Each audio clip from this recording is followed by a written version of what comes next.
Hello student, क्या हाल चाल।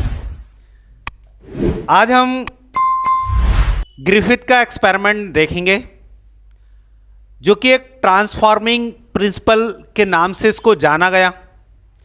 ये जो एविडेंस दिया था ग्रिफिथ के अकॉर्डिंग, पहले तो मैं बता देता हूं कि जो फ्रेडरिक ग्रिफिथ थे 1928 में, उन्होंने एक ट्रांसफॉर्मेशन प्रिंसिपल दिया था। ये एक्चुअली में हुआ ये था कि ये पता नहीं था कि डीएनए जेनेटिक मटेरियल है या नहीं। मतलब जब कैरेक्टर्स या जीन एक जनरेशन से दूसरे जनरेशन में जाते हैं तो ये किसी को पता नहीं था कि वो डीएनए है, या जो कैरेक्टर्स एक जनरेशन से दूसरे जनरेशन में जाते हैं वो कौन है, इसके बारे में पता नहीं था। तो फ्रेडरिक ग्रिफिथ ने 1928 में एक बैक्टीरिया का इस्तेमाल किया जिस बैक्टीरिया का नाम है डिप्लोकोकस निमोनी। ये वो बैक्टीरिया है जो कि रिस्पॉन्सिबल होता है कॉजिंग ऑफ निमोनिया।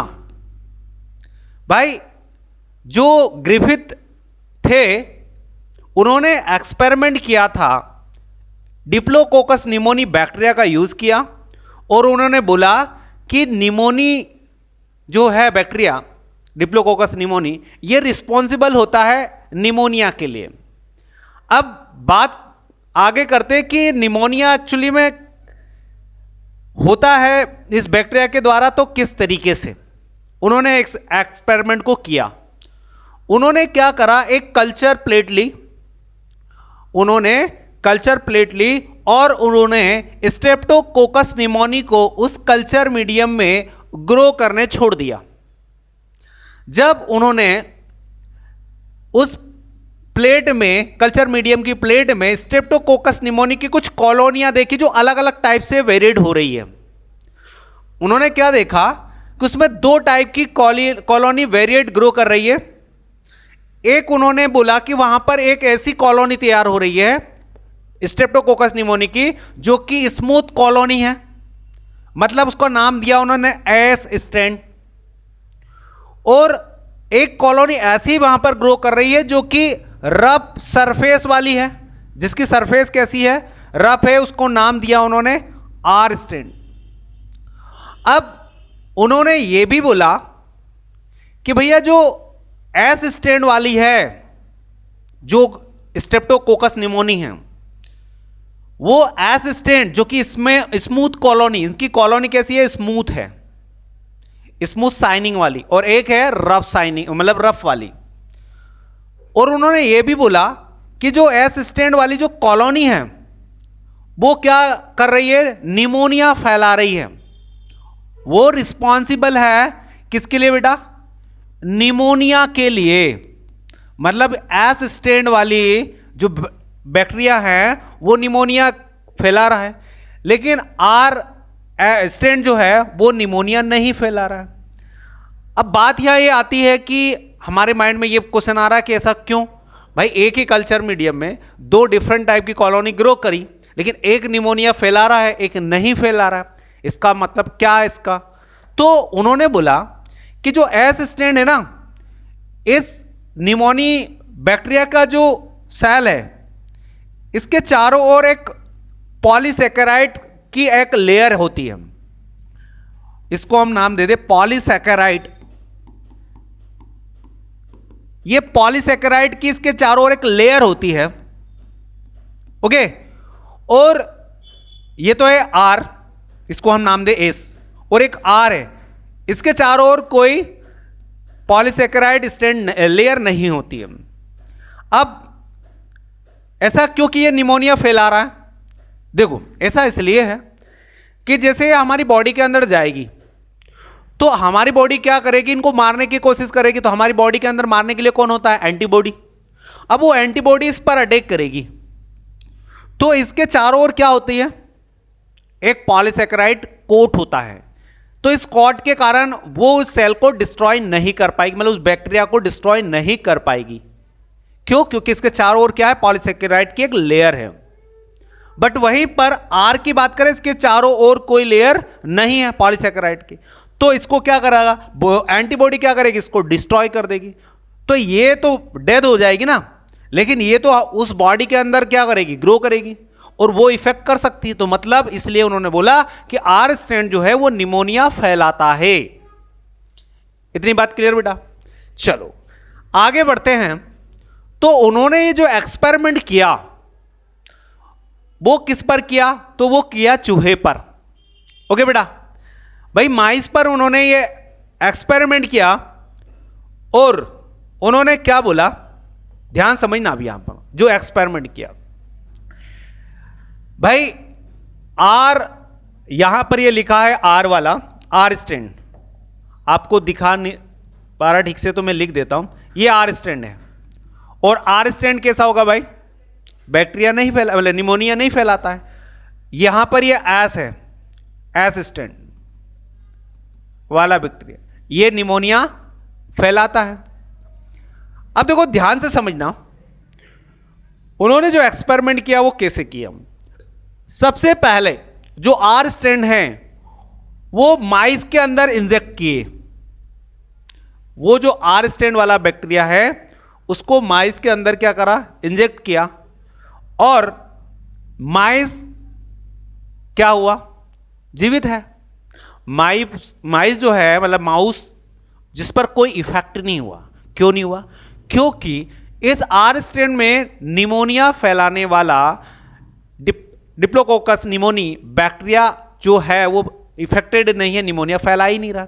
इसका मतलब ये नहीं मरेगा, इसकी डेथ नहीं होगी। आर स्ट्रैंड वाले जो बैक्टीरिया है जो निमोनिया फैलाता है, उसको जब उन्होंने चूहे के अंदर इंजेक्ट किया तो उन्होंने क्या देखा कि कुछ समय बाद उसकी डेथ हो जाती है, कुछ समय बाद वो चूहा मर जाता है। ये भी ठीक है। क्यों मरा? क्योंकि उसके अंदर निमोनिया फैलाने वाला बैक्टीरिया था। अंडरस्टैंड? चलो अब उन्होंने तीसरा एक्सपेरिमेंट किया।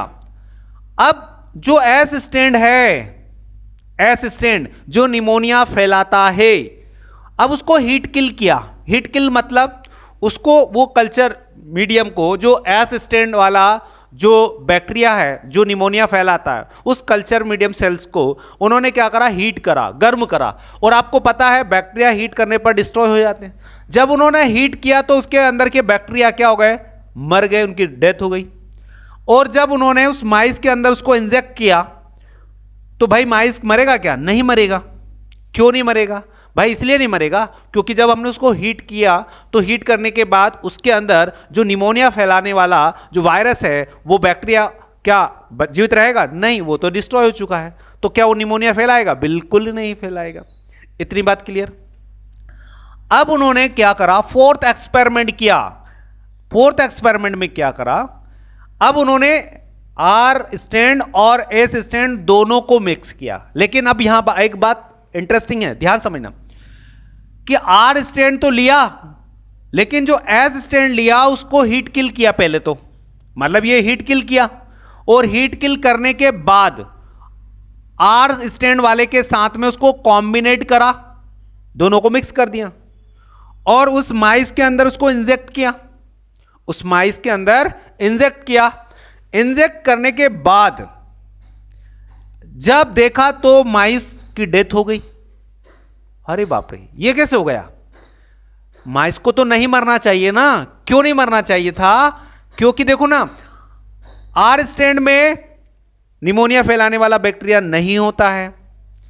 दूसरा एस स्ट्रैंड जो कि हीट किल कर दिया, हीट किल करने के बाद माइस मरा था क्या? नहीं मरा। तो उसको और आर स्ट्रैंड दोनों को मिक्स करके माइस के अंदर इंजेक्ट किया, तो माइस तो मरना नहीं चाहिए ना, लेकिन ये मर गया।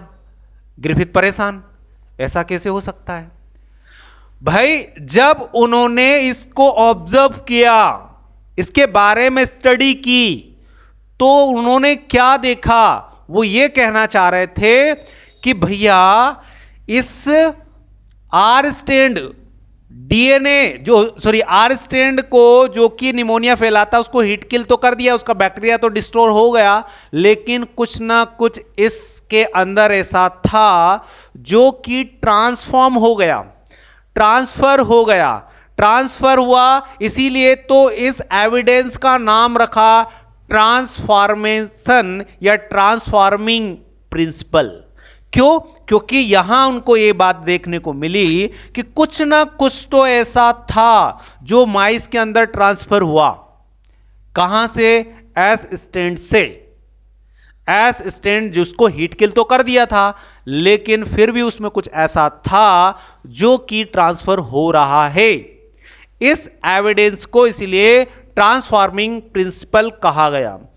अब यहां पर उन्होंने ये तो नहीं बोला था कि ये डीएनए है, उनको पता ही नहीं था, लेकिन इसके बाद अगले एविडेंस आए और डिस्कवरी हुई उस पर। लेकिन वो जो डिस्कवरी जो आज हम पढ़ेंगे वो सक्सेसफुली है, जो कि इसके बाद अगले वीडियो में आपको मिलेगी, वो है हर्शे-चेस एक्सपेरिमेंट, जिसको हम पूरा बोलते हैं हर्शे-चेस ब्लेंडर एक्सपेरिमेंट।